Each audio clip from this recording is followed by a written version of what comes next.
Hi everyone, I'm Paul. And I'm Michelle.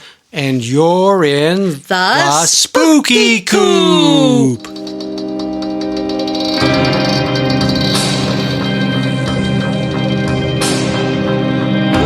to the Spooky Coop.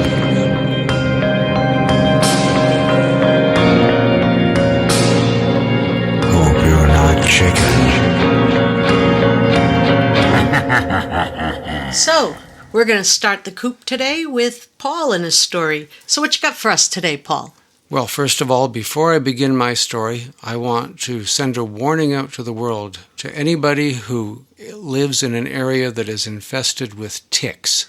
Oh boy, yeah, that's why we haven't been on our other. We missed a week because your beloved person here got a wonderful tick-borne illness and has been out of sorts. Oh boy, it's been hard. So I'm going to warn all of you, even if you're using DEET, use it twice because it is. I wish it on no one.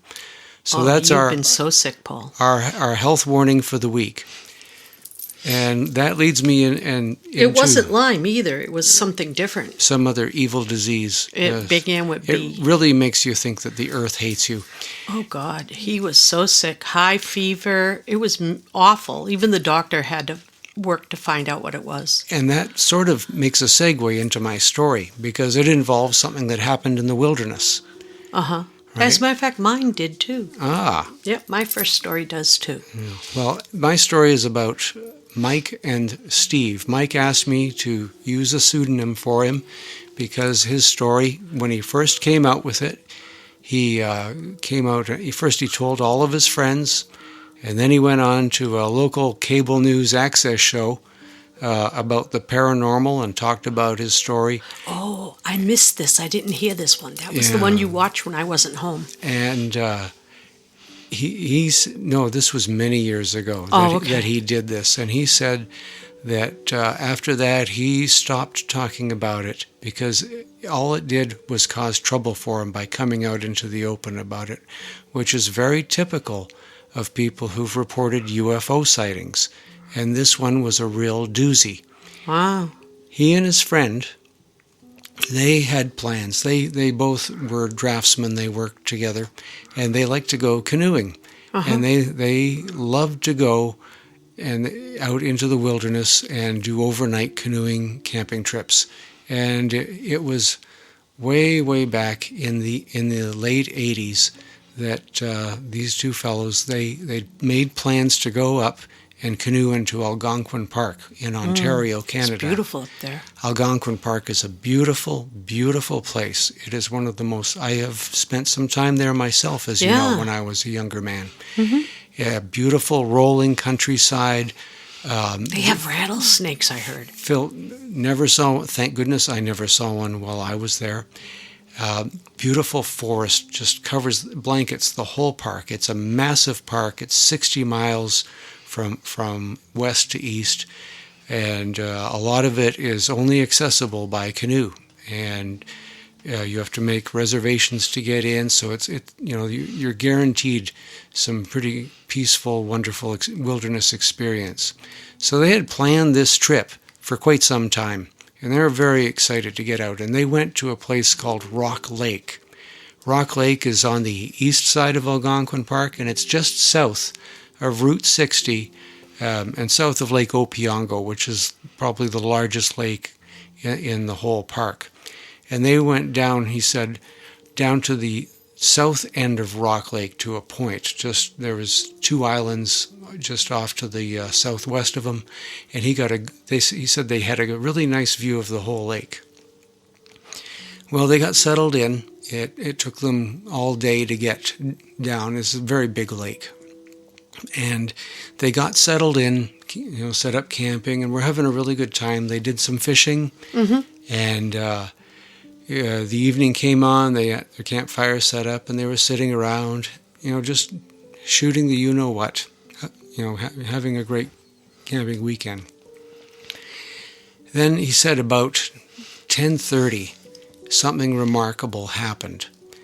He watched as these balls of orange lights, large balls of orange lights. He couldn't tell the size exactly. He said they weren't a basketball size. He says they were, from what he could base upon the distance, much, much larger. Isn't it odd how these people are seeing these orange lights? Mm-hmm. Yeah, and they must be something. They must be something. And in this case, they were extraordinary.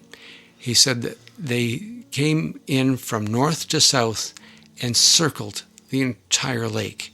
He said and then stopped. He said he counted them all, and he counted approximately 60 of them. Mm-hmm. And they sat there, and he watched them. He and his buddy watched them for a couple of hours. He said it must have been close to 2 hours. And during that time, the most remarkable thing happened. He watched as beams of light traveled between these different orbs or orange blobs of glowing light, mm-hmm. back and forth. One would go to the other. Sometimes one would cross the lake and hit one on the other side, as though it was some type of communication or pattern he didn't know, or work or something. What did the other guy say? He didn't elaborate too much, except that they both, were in awe. So the other guy saw it too. Yeah, they both did. Yeah, wow. They were absolutely astonished. They had never. He said he'd never believed in this sort of stuff before, but after this night's experience, he became a true believer. There was no doubt in his mind, and this points to the difference between belief and knowing. When you believe in something, that's like somebody says, I've seen such and such, or I've had this type of experience, and you weren't there with them, and you say, yeah, I believe that person. It's like saying, I jumped out of an airplane once. You believe the person. You don't know that they did, but you believe they're being honest with you. You believe they did. And in this instance, after seeing this, being there, experiencing it, tasting it, smelling it, mm-hmm. he knew it. It was something that was ingrained in him he said, nobody's ever going to take that away from me. He said, it's something, a truth I take with me to my death. And we've both heard that experience a few times before from people. Right, and oddly enough, that keys into my next story as well. Yeah, so this went on for some time, these lights going on and off. And then, after a couple of hours of this, what was remarkable, even more remarkable, was that one by one, these balls of light continued to fly to the south. Not all together, but one by one they left the lake to the south. Some flew over top of them, some flew off in the distance, some flew off behind them, but it was one by one, boom, boom, boom, boom, until they were all gone. And they couldn't believe it. He said it was the most incredible experience of his life. Wow. And then what happens the next night? But the very same thing. Really? Really. Yeah, That's he amazing. said the second night it happened again. And they were there for 4 nights in total. It was a 5-day trip they were up there for. And after the second night, he said there was nothing after that. But it happened 2 nights in a row on this lake. Uh-huh. And he said it was blown away.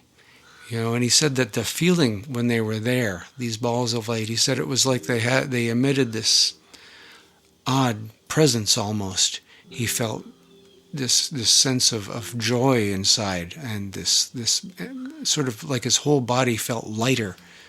And it was so hard for him to articulate to people how much the experience had affected him. Wow. Well, after he came out about this, as I was saying earlier, people initially they were very impressed with his story and they believed him. But as time went on and he spoke more about it, he found that people became tired of it, or like, oh yeah, we've heard this before, and it started to affect not only his personal relationships with people, but it also affected his employment Oh, dear. and affected his ability to gain employment because word got around And people where he thought he was lived. crazy, right? It was not a big community, and Uh-huh. everybody sort of knew each other through the region there. And so he clammed up and stopped talking about it. It became a part of his life and his reality. And he didn't bother telling people about it anymore. Did he have to move out of the area? I don't know. He didn't get into that at all. But he did say when he heard our story that he thought it would be an interesting story he'd like to share with the world, because he's getting older now. This was close to 40? 32 years ago. Late 80s, early 90s. Yeah. So what's that? Yeah, about 30 years ago. So he's getting older now, and he's getting on with his life, and he wanted to share that with everybody. So I told him we'd happily share an extraordinary experience like this, and that is my contribution this week to the Spooky Coop. Wow. That's pretty awesome. It's a pretty awesome UFO story. Yeah, thank you for sharing, and thank him for sharing with us. Oh, I did indeed, yeah. So, Michelle, what's your story for the week? Well, actually, I have two. One's a short one, but this is my longer one. And it has some of the things you're talking about. I'm going to call him Jack. I was at a little bit of a local paranormal meeting, and it had all kinds of stuff, UFOs, ghosts. But this one is about Bigfoot, actually.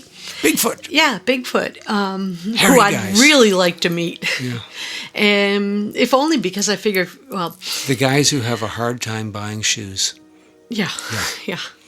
Anyway, the thing is, I would really love to see a Bigfoot. I'm on the fence about if they exist, but I'm more towards the they exist. Mm-hmm. Cryptozoology is really something that I'm interested in. It's fascinating. Yeah, and in the form of Bigfoot, I think it would almost be crypto-humanology, or however you'd call that, because if they exist, they must be really smart not to have gotten caught, or there's some sort of multi-dimensional thing going on, where there's some sort of portal or something that they know about that we don't know about. Right. There were those guys in Seattle who recorded Bigfoot talking Yeah. years ago, and there was a movie about them, and they actually recorded. It sounded like a language. Yeah. Well, I bet they sound like Olivia or don't start. Laurence Olivier when they talk. Yeah. Sorry, go ahead, my dear. Well, this one wasn't a very pleasant encounter as far as they go. No one got hurt, though, which was good. But we'll talk about your idea of proof in a minute. I'll call him Jack. It's similar to his name, but I don't want to give his real name. And I know some people are like, well, give his real name. But we were in this meeting, and he didn't even want to share this story until I talked to him. But he said, please don't use my name. So Jack decided that he was going to go find Bigfoot. He's been a Bigfoot fanatic all his life, since he was a child, and he believed that he saw Bigfoot in his backyard. New Hampshire is very rural, and a lot of people who live, especially in upper state New Hampshire, have wooded areas in their backyard. He believed when he was younger that he saw a Bigfoot in his backyard. And ever since then, he has been totally obsessed with Bigfoot. So he decided, now he's in his mid-30s. He's not an old fellow. He's a very young, very fit fellow. And he decided to go out looking for Bigfoot. And so he packed everything up, packed all his gear. It was just last summer. And he went out into the deep woods. And there's an area in the White Mountains, which are a mountain range, in a very, very old mountain range in the New Hampshire area.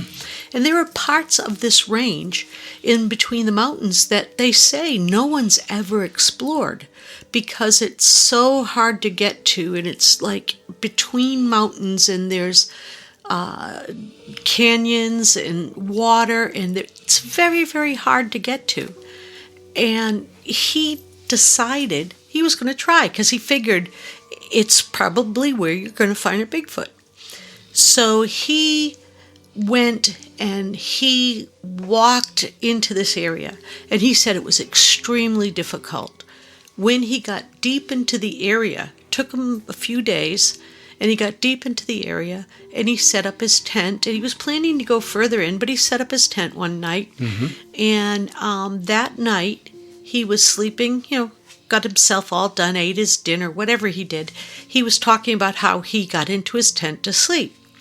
And in the middle of the night, he heard thumping around his tent. And he figured it's a bear, because there's lots of bears in those woods. I've had that happen. It's very unnerving. Right. Especially if you're by yourself. Right. There's bears, there's large raccoons, there's pumas, all kinds of wild animals you'd find in the Northeast. But he hangs his food out on a tree. And I guess that's something you do when you hike into the woods. You take anything that would attract an animal, you hang it very high in a tree away from your tent. So Absolutely. So they would go after that food and not come and eat you as food. But or just not be able to get into it. Yeah, and so also they're not attracted to your tent. But he heard what sounded like several animals walking around his tent. Oh, boy. And he took out his bear spray and whatever he needed to get rid of them. But when he got up in the morning, he looked around him, and it wasn't like animal feet. He saw what looked like incredibly large hominid. Is that the word? How do you say that? Hominid? Like human-type feet, like Bigfoot feet. Yeah, like a human foot, but... Yeah, like a human foot. 3 times the size. Yeah, kind of. Yeah. And he said that he was going to, that plaster cast up, but he didn't have any. It's heavy. He wasn't going to bring plaster out there. So he took photographs. Right. And he was going to send them to the internet, send them back to his house and everything, but he had no signal. Right, yeah. So he took photographs on his phone, and he took photographs with this little camera he had. And he felt really good about it. So he decided to stay there one more night and see what happens. So the next night, he stayed there, but he, unzipped his tent just a little bit. Now, mind you, there are mosquitoes in those mountains. Now, we're in the Northeast. We have, Paul got sick from mosquitoes, even though he was covered in DEET. Technically, it was a tick. Oh, it was a tick, yeah. But we have ticks. We have mosquitoes that are so thick out here. It's ridiculous. I mean, if mosquitoes were gold, we'd all be rich. Yes. So he made just a little opening in his tent, and he just waited to see what happened.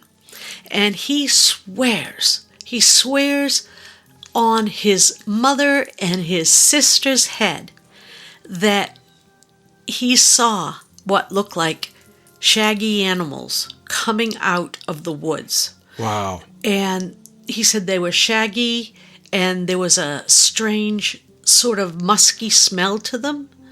And he couldn't see them because it was pitch black, but he could kind of see them. The moonlight was filtered through the trees, so it wasn't really that bright. He had remnants of the fire, there was just, what do you call it, embers and stuff. Right.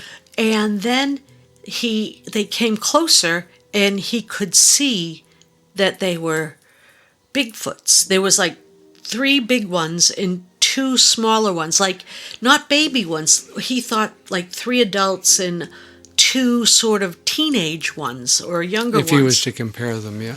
Yeah, if he was, and they started stomping around his tent. But they didn't see him. They were making grunty, almost, he said some of them were almost like whistling sounds.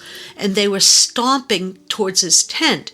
And then he started taking pictures with his camera. His camera didn't really make any sound. But when he started taking pictures with his iPhone, he forgot to put the picture thing on silent, and it started making that iPhone sound. Oh, boy. And as soon as he did that, they backed off.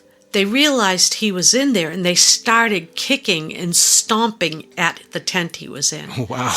And he said the tent started rolling like it, because it was just like a little nylon tent. Yeah. And he said they pulled up the stakes and it started flopping and they were smashing it. And he started saying, no, I'm your friend. Don't do this. And, I guess they didn't understand that. And he's like, I'm a human. I come in peace. And, but they just kept attacking him. And he managed to get out of the tent because the door, I guess they ripped right through it and he got out. And when he got out, he had dropped his phone and he dropped his camera and they smashed it and he ran into the woods. And then after, when they took off, he, in the morning or first light, went back to see if his camera and his digital camera and his phone were okay, especially his phone. He needed it for his coordinates. Yeah. And everything was destroyed. Oh. Even his food that was hung up, and the little bit, like he had a couple of granola bars or something with him to eat. I don't know. He said he did, and I was thinking, that's dumb. But anyway, it was totally gone. Wow. And he made his way out, and of course we're all like, oh, man. Some of the people there were saying, of course you have no proof. And other people were saying, oh, God, if only that stuff wasn't destroyed. Some people said you should have brought it home anyway. Maybe it could have been saved. What about the SD card? Mm-hmm. Experience of a lifetime, right? Yep. And but he came back. He had bruises. It looked like, he said he had pictures of his bruises. He had pictures. When he got home, he was able to take pictures of the bruises and stuff.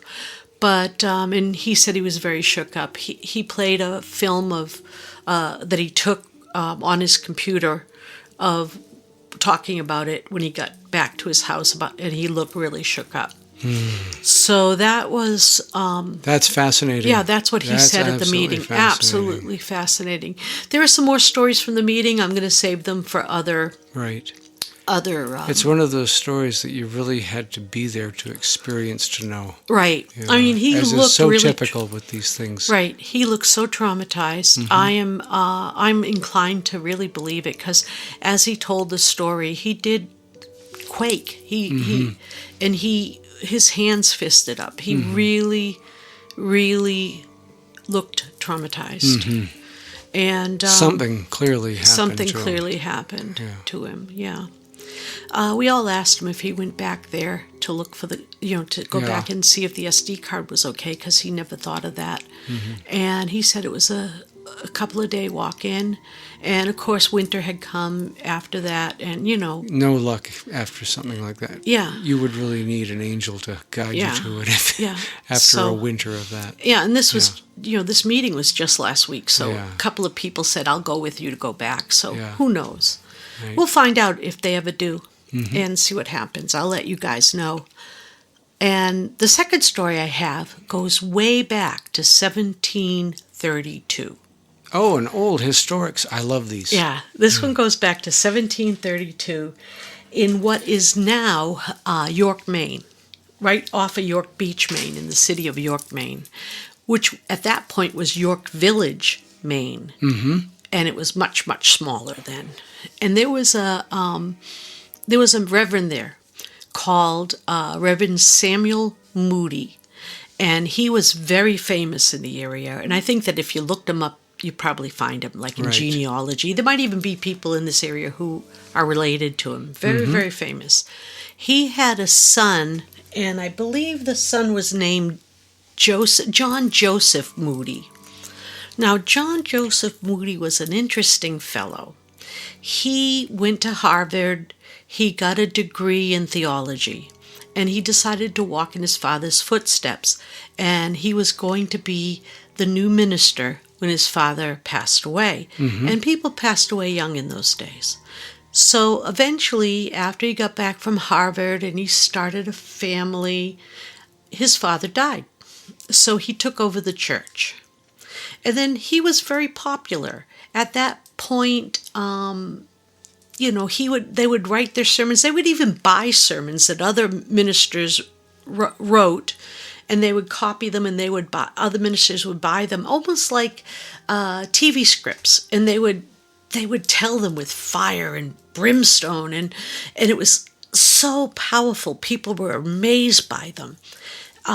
But one day when he was hunting, he accidentally shot his best friend. Oh.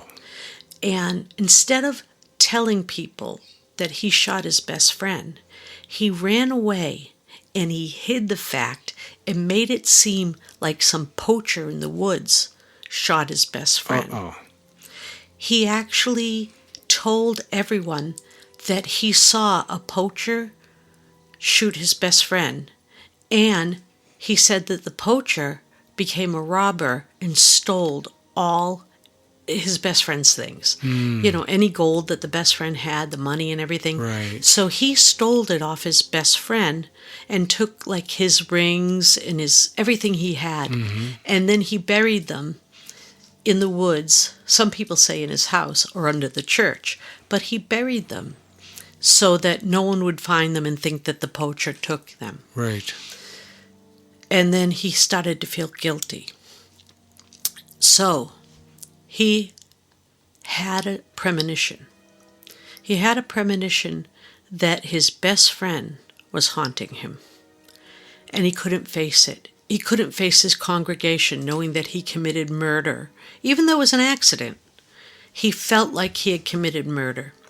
So he started wearing a black cloth in front of his face so no one in his church would see him and know that he was guilty. He got the reputation as being called the Black Kerchief Man or the Black Handkerchief Man, depending on where you read it.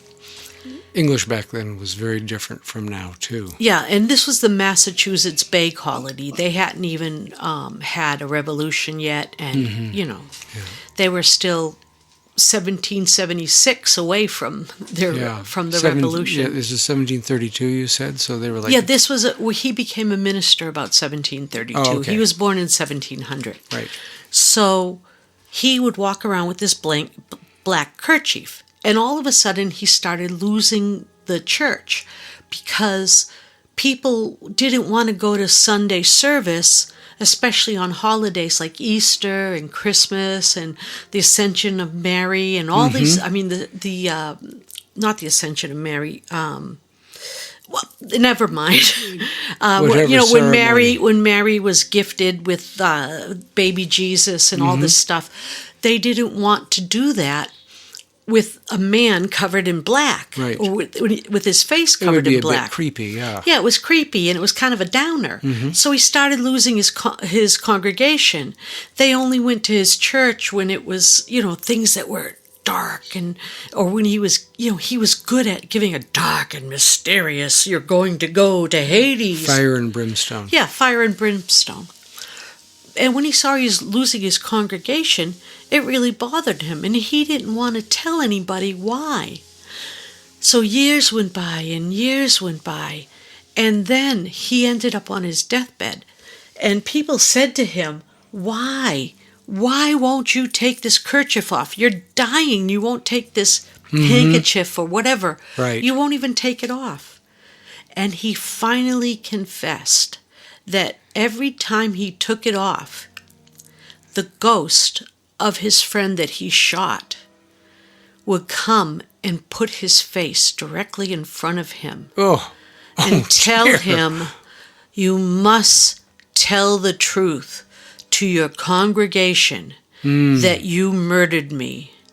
And if you do not tell them the truth, that you lied and that peasant man was hung because of your lie, so you murdered him too, then you will go to hell. He couldn't face it, so he went into his death, and he was buried alongside of his wife who had died before him, with the kerchief still on his face. Oh my. because he believed that as long as he didn't look at this man, the ghost of this man, then he was safe and he would not have to go to hell.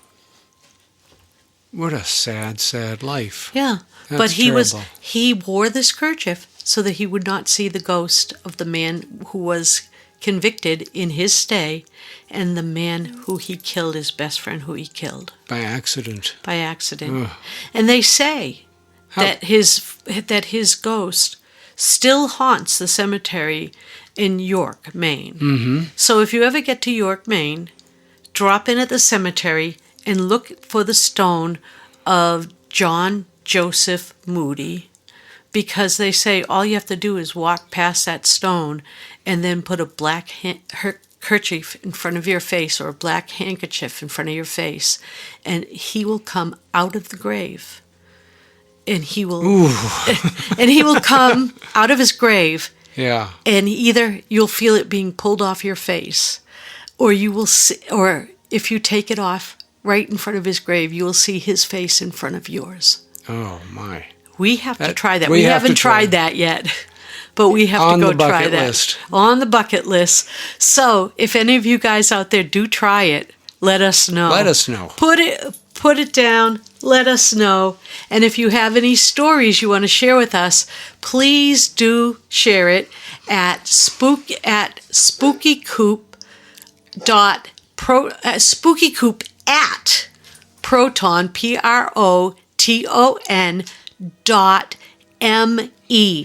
proton.me, not .com, .me.